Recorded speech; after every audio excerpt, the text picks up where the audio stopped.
What are some of the most satisfying things to do with the Create mod? Build bases full of farms, factories and workshops, and build trains. So why don't we just combine the two? Today we're going to see how much base can you fit on a Create mod train. We're not using Create Interactive, just Steam and Rails and plain old Create. To make the most of our space, we're going to make the train flat pack, which can't be that difficult, right? Oh, when was my last backup?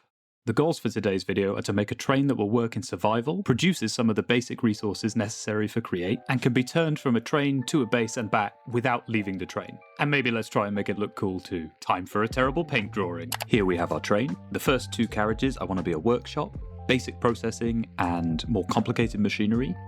The middle carriage is going to be storage, so we can send items to the workshop and receive items from our farms. I think we can get iron and wood, and maybe even squeeze some andesite in to cover the basic Create materials. The back two carriages are slightly bigger, and they house our power and the fuel for the power. This train is going to be massive. Look at it. Oh boy, what have I gotten myself into?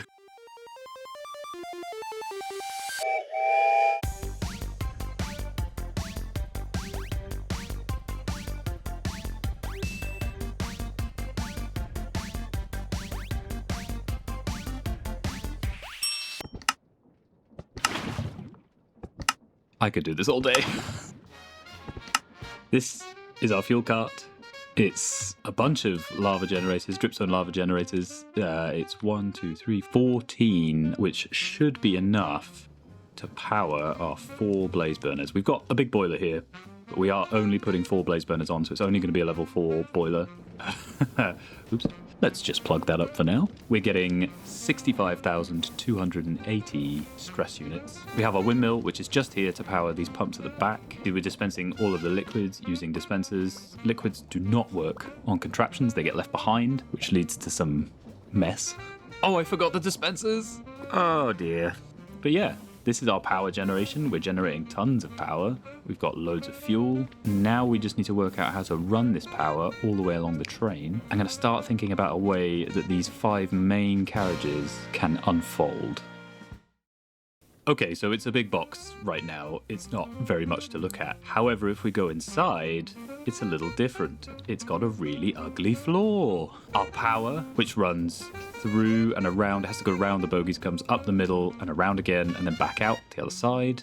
And I've also set up a system that should allow us to fold down either side of the carriage. So let's make these other 4 carriages look like this. Ta-da! Okay, I'm going to connect these up and we're going to give them a little test run. Let's give it a go. Round 2. That wasn't embarrassing at all. There we go. Look at that. I think this is going to look really fun when it's finished. Now we actually have to put something in them. That's kind of scary.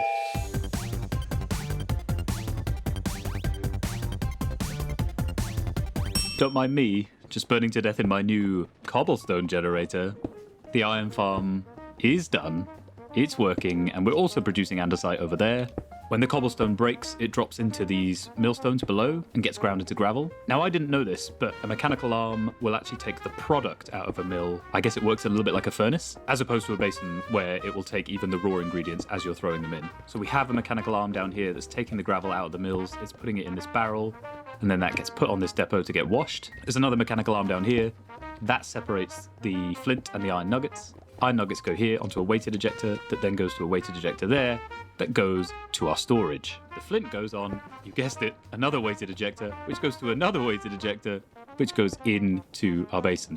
We're making liberal use of weighted ejectors here because when you rotate these walls up to store the farm inside the carriage, the mechanical arms lose their inputs and outputs. It's fine if the mechanical arms' inputs and outputs are all on the contraption that's moving because they stay relative to each other.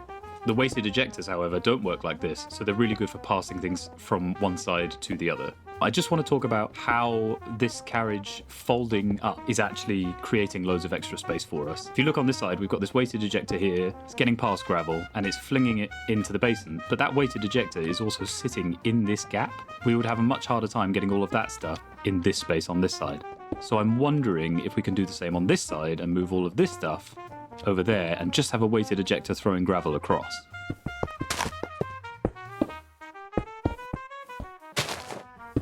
This is cool. You see how we've managed to be way more efficient with our space? We're actually washing 2 lots, which is going to make this farm even more efficient, which probably means it's going to use even more lava. How are we doing for stress? Oh, we're barely using any. We could absolutely speed this up.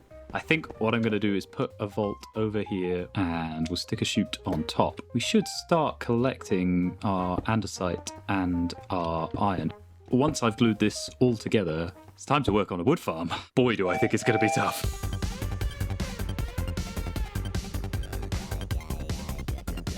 How much wood could a woodchuck's farm chuck wood farm? It's a tree farm. I made a tree farm. You get it. Tree grows up. The observer underneath sends a signal to the sequence gear shift, pushes our piston, chops everything down, replants the saplings, it comes back, this barrel connects to this filter, everything's getting thrown over onto this belt, sticks in the fire, we don't care about them. The wood gets sorted onto 2 weighted ejectors, one goes straight into storage, the other one comes down here for processing. And this, again, like this whole area here, you can't put anything on this side because it would get hit by our tree farm, and I definitely haven't shoved the tree farm into the cobblestone generator and broken everything and had to repair it all. That didn't happen. Don't ask about it. You can't use any of this space, but we can on this side because we've got our folding carriages. I'm not just trying to justify the fact that I'm making this ridiculous train fold. Because we have our folding carriages, everything can go over here. We need to put in a set of contraption controls because funnels work on contraptions. When they're pointing outwards, they'll just dump items on the floor, and we don't want to lose all of our hard-earned wood. As this side of the carriage folds up, this becomes a contraption, which means that it will also dump items out. So there's a little bit of space here. I'm going to put contraption controls here. I'm going to put another lever in front of that and power it, and that will just stay powered. And then we can just pop our filter in there. Oh, we got another tree. So how are we doing for stress now with both farms? Still barely using any. I think we can turn this up. Let's crank it up to 128. It's been about an hour. We've got, about 500 andesite, nearly 500 iron. That has cut out a couple of times because I've been fiddling around with the supply of gravel and changing the distribution of things. So it's way more efficient now, but it definitely hasn't been working for that full hour. So I think you probably get 600 andesite, maybe a similar amount of iron out of it in an hour, which I think is pretty good for a farm on a train. And I'm going to keep saying that a lot this video.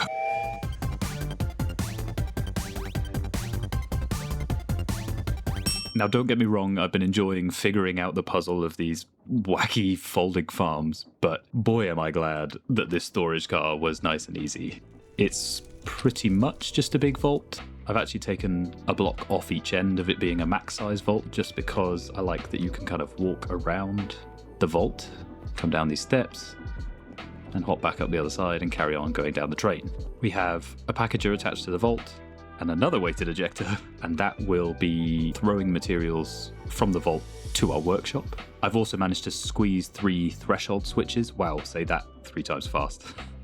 3 threshold switches. Squeeze 3 threshold switch. 3 squeeze 3 threshold switches. I put 3 of these things under the vault. One is monitoring andesite, one is monitoring logs coming from the tree farm, and one is monitoring iron nuggets. They're linked up to the clutches now so that each of these farms could shut off once our vault is filled up, so we don't end up just with andesite, iron, and wood in this vault. Currently, the input to the vault is the chute on top, which I might just leave it like this. It looks like a little chimney. This train is really coming together. We've got 3 farms producing 3 of the essential items for Create Mod. We're powering them all. We've got fuel for that power, and we've got a storage system. Now all we need to do is build a nice big workshop.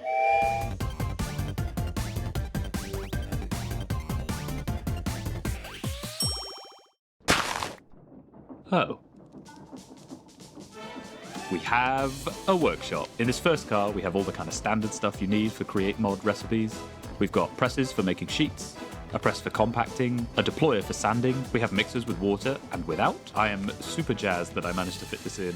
This is an encased fan setup. We've got lava, water, and a campfire, which means we can smelt, wash, and smoke. And in the middle of the carriage, we have our blaze burner, who is our stockkeeper. We can order things from him, and we should see packages arriving. We can take them off here, shift right click them, and we've got andesite. And if we want to send stuff to storage, we can put stuff in this barrel, and another weighted ejector will throw it back to storage. The second workshop car is largely dedicated to this monstrosity. This is track making and precision mechanism making. This system is full of resources this mechanical arm will put into the machine. So if we unlock all of these funnels, eventually start seeing precision mechanisms and train track. All of the outputs should be coming into this barrel here. On the other side, we have a set of crushing wheels. They crush things.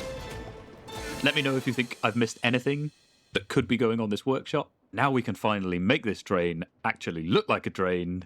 I cannot wait to see this thing move. I wanted our train to look like it was capable of carrying some really heavy cargo. It's carrying our base after all. So the back two carriages are inspired by old wooden cargo carriages. And as I was building up the middle of the train, I thought it would look cool to have different coloured shipping containers held down by metal cages. Using the Copycat layers, I was able to thicken up the roofs and add a bunch of detail to hide some of those create bits that are sticking out to the sides. I'll make you a bet. If I have glued this entire train first try, you have to subscribe. We're going to back it up and see if there is anything missing from the oh. No. We have a train. My replay mod broke, so I can't actually show you me building this, but here is our industrial cargo train that's designed to pull this enormous thing. It is very boxy, and I tried to justify that by putting lots of extra seating inside, so if you want to transport villagers or animals, you could pop them in this carriage. But the real reason that it's boxy is because it is full of redstone. There's redstone down each side, and there's redstone in the roof. The redstone allows us to automatically pack up the train. It deals with all the liquids and the carriage folding, so if I press this button here, we'll see that in action. That bell means that the train is ready to leave. In this barrel is a redstone link controller, which activates deployers at all of the stations. Now let's take this train for a ride.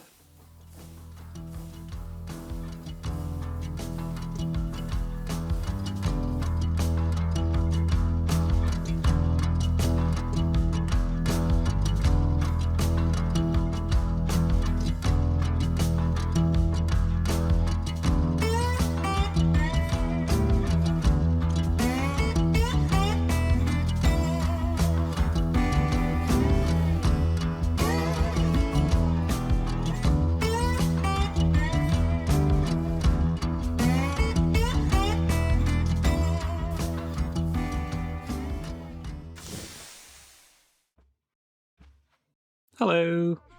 Upon arriving at our new destination, we can grab our controller again and disassemble the train, which then unpacks itself automatically. I am super thrilled with how this project has come out. I love the fact that we have a train that when we take it to a station and disassemble it, it unfolds itself into a fully working base. Maybe one day we can build this thing in survival. And now all it really needs is a name. I hope you've enjoyed this video. Please like, comment, subscribe, especially comment with your names for the train and any ideas that you have for future Create projects. And I will see you next. Wait, don't stop the video. Arriving at this station with all these cows has just made me realize we didn't put any food production on this train. Panic over, problem solved. See you next time.